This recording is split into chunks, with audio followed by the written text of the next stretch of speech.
Brice Clotaire Oligui Nguema est un dirigeant panafricaniste engagé pour le bien-être du peuple gabonais, mettant en avant la souveraineté nationale, la lutte contre la corruption et le développement des infrastructures. Depuis son arrivée au pouvoir à la présidence en 2023, il a promis de réformer les institutions, de diversifier l'économie et d'améliorer les conditions de vie des Gabonais. Ce moment de vérité m'oblige aussi d'être franc avec vous. Au-delà des problèmes soulevés par la société, certains délestages sont dus au fait que la SCG ne paye pas ses opérateurs. Et oui, il faut le dire. Quand vous allez chaque fois chez l'épicier ou le boutiquier d'en face, chaque fois sur le bon, à un moment donné, il vous ferme sa boutique. Et c'est ce qui se passe aujourd'hui. Nous avons fait venir un bateau flottant énergétique qui est chez nous. Est-ce qu'il est payé? On a passé plus de 1 an et 2 mois. Il n'a pas été payé. Mais que voulez-vous? De temps en temps, il débranche le câble pour vous rappeler que vous ne m'avez pas payé. Et c'est ce qui arrive au peuple gabonais. Ce n'est pas seulement des problèmes techniques. Je me souviens une année, une ambassadrice me disait à la veille des fêtes de Nouvel An, je vous passe la puce à l'oreille, vous risquerez de passer les fêtes dans le noir.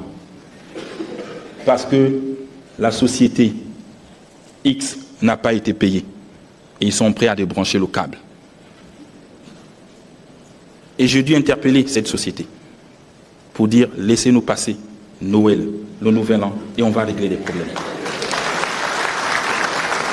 Donc il faut que la SCG apprenne à payer ses factures. Mais pour qu'elle les paye, il faut aussi que les populations payent et contribuent. Les torts sont partagés. On ne peut pas investir autant et dire qu'il y a des localités qui ne payent pas le courant. Je ne sais pas si ça se passe comme ça ailleurs. Apprenez à payer. Si aujourd'hui il y a cette stabilité, et je vous dis la vérité, c'est parce que nous sommes allés emprunter vers une banque 35 milliards pour payer les arriérés de ce bateau. Vous voyez? Et même les banques ne font plus confiance à la SCG. Ils ont refusé le prêt. Il a fallu que la SCG et le ministre ici présent se tournent vers moi, de faire une caution de garantie, d'écrire à ces banques et de me porter garant. Et quand je me suis tourné vers certains juristes, mes conseillers, ils m'ont dit ceci: Monsieur le Président, vous n'avez pas le droit de signer ce papier. Ce n'est pas à vous de le faire. Que la SCG se débrouille avec ses opérateurs. Et je les ai tous regardés dans mon bureau. Est-ce que vous êtes pour ma longévité sur ce trône? Ils ont refusé que je signe. Et je leur ai rappelé, regardez dans un pays voisin, en Afrique, il y a un chef d'État qui a quitté le pouvoir à cause de ces problèmes d'électricité. Il a fui le pays. Vous voulez que la même chose nous arrive? Et j'étais obligé de signer pour le pays. Donc il y a plein de choses à revoir avec cette entité, avec la SCG. L'assainissement en eau, également, d'une ville, prend du temps. Et ce qui nous arrive, disons-le avec vérité et franchise, c'est l'échec du projet Pied-Pal depuis 2021. Payé à coût de centaines de milliards pour régler le problème d'eau. Où est l'eau? Nous sommes endettés sur ce projet. Jusqu'à aujourd'hui, il n'y a pas l'eau. On a cassé toutes nos ruelles en disant que l'eau va revenir. Moi-même, je suis allé. On m'a invité à l'inauguration. Que le projet était fini. Et quand je parle de la poussée d'Archimède, on rit. C'est vous qui me l'avez dit. Et je n'oublie rien. Vous me l'avez dit ce jour. L'eau ira d'abord jusqu'à la sablière et elle va revenir petit à petit vers les zones les plus hautes. Parce que qu'est-ce que je vous avais dit ce jour? Je ne me déplace pas du palais si Nzayon n'a pas de l'eau, si la cité de la Caisse à côté n'a pas de l'eau. Et vous m'avez raconté cette histoire de poussée d'Archimède. Où en sommes-nous aujourd'hui? Donc il faut reconnaître que ce projet est un échec. Et pour cela, nous sommes encore allés nous endetter avec la société Suez. Demain, vous allez me reprocher que oui, la dette augmente. Mais quand il faut trouver des solutions pour répondre aux problèmes des Gabonais, nous sommes obligés de nous endetter. Puisque la SCG elle-même ne peut pas investir. Et là, nous sommes endettés avec la société Suez au même montant pour refaire le travail que les autres n'ont pas pu faire.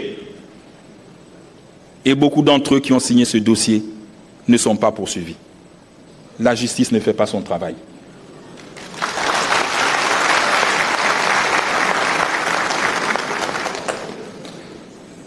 Nous sommes allés chercher la société Suez pour un montant similaire, en vue d'améliorer la desserte en eau. Ils ont promis que les résultats allaient arriver. Et donc je demande au peuple gabonais d'être patient sur ces questions d'eau et d'énergie. C'est des questions qui prennent du temps. En si peu de temps, on réalise la cité Émeraude. En 2 ans, on a fini. Mais les questions d'eau et d'électricité, c'est entre 4 et 5 ans qu'il faut trouver une solution pérenne. Donc je vous prie d'être patient. Nous allons trouver des solutions. Enfin, la SCG doit être réformée si nous voulons régler de manière durable le problème. Sinon, tout ce que nous faisons ne va pas aboutir. Ces dysfonctionnements nous confortent dans le projet. D'une part, la séparation du secteur de l'eau et celui de l'électricité.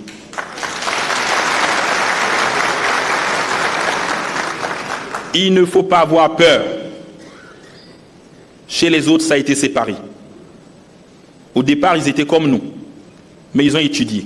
Partout dans les grandes nations, même en Afrique, d'où je reviens, au Sénégal, ça a été séparé. Et les choses marchent. Je comprends les inquiétudes de certains qui sont dans le secteur de l'eau. Comme me le disait un ministre, Monsieur le Président, si vous séparez, le secteur de l'eau va mourir.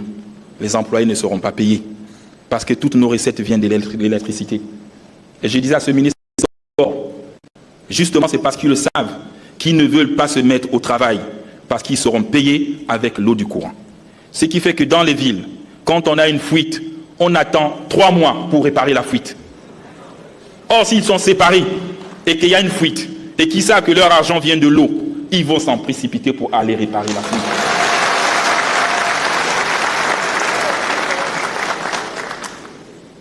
Nous ne pouvons plus reculer. C'est de demander au secteur concerné, au ministre, d'accélérer cette séparation. Autre problème, nous avons une SCG avec des effectifs pléthoriques. Je ne renvoie personne au chômage. Vous m'avez tous voté. Mais à un moment donné, il faut inverser la donne. Une SCG avec 2300 employés, où nous avons 300 ingénieurs pour une société qui se veut technique, 500 agents de maîtrise, le reste c'est de l'administratif. Qu'allons-nous faire? Il faut réformer, il faut inverser la courbe. On a besoin de beaucoup plus d'ingénieurs. Qu'est-ce qui s'est passé au fil des temps? Chaque directeur qui arrive amène son groupe d'amis. Et quand il part, il les laisse. Celui qui arrive a peur de les enlever. Parce qu'il parle du social. Et lui aussi, il amène aussi son groupe d'amis. On se retrouve avec 2300 en effectif. C'est trop. Même Comilo qui fait dans le manganèse et qui a de l'argent, ils sont à 2100 employés. Vous voyez? C'est des choses à réfléchir. L'autre mesure que nous devons prendre, il faut dissocier la production et la distribution et aussi la commercialisation. Un seul homme, je ne suis pas Messi, tu ne peux pas jouer à tous les postes sur un terrain de football. Forcément, à un moment donné, tu seras fatigué. Donc la SCG ne peut plus tout faire. Il faut regarder, soit elle fait de la production, soit elle fait la distribution, soit elle commercialise. Mais l'idéal, c'est de donner la commercialisation à une autre entité neutre, qui collecte pour tout le monde, et après, qui redistribue. Et la SCG aussi doit revoir son chien ne va marcher. Les mêmes choses conduisent les mêmes efforts. Dans tous les cas, le gouvernement, comme présenté à l'occasion du bilan des 100 jours, poursuivra ses travaux d'extension de réseaux électriques et d'eau potable, du réseau routier, du réseau de construction des édifices publics et des hôpitaux modernes, ainsi que la promotion des logements sociaux sur l'ensemble du territoire. Vous m'avez d'ailleurs vu, le 2 juin sur le terrain, lancer le pilier numéro 3 de mon projet de société, qui est celui du logement. Je demande ici à tout Gabonais de s'inscrire et d'adhérer. Le logement pour les fonctionnaires, ce n'est pas vous qui allez payer ces logements, tel que je l'explique. Tous autant que nous sommes fonctionnaires, nous avons une prime de logement qui va de 75 000, 100 000, 150 000, 200 000 et parfois même 300 000 pour les magistrats hors catégorie. Je le sais parce que je lis. Toutes ces primes représentent environ 10 milliards de francs CFA par mois.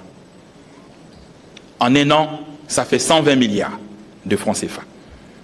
Donc si je décide de collecter toutes ces primes et de les soumettre à un opérateur qui nous construit des maisons, ils sont tous partants.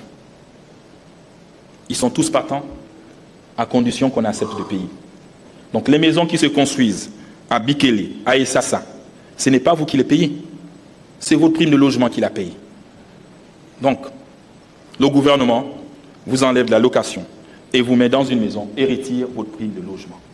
Au bout de 10 ans, 15 ans, une fois que vous avez fini le paiement, on vous remet votre prime de logement quand vous avez fini d'acheter la maison et vous avez votre titre foncier. Donc ce n'est pas vous qui allez le payer. Ce que j'ai refusé avec ces sociétés, c'est de commencer à prélever dès l'instant où ils construisent les maisons. J'ai dit ça va obliger le Gabonais, le fonctionnaire à louer 2 maisons. Déjà, il loue au quartier. Si vous commencez à prélever parce qu'il a tout simplement signé, ça ne va pas marcher. Nous sommes tombés d'accord. Il paye, la première partie, c'est la caution. Une fois qu'il a fini de payer sa caution, vous ne touchez rien jusqu'à la livraison des clés. Et quand il reçoit ces clés, l'État, la solde, commence à couper sa prime de logement pour vous la verser.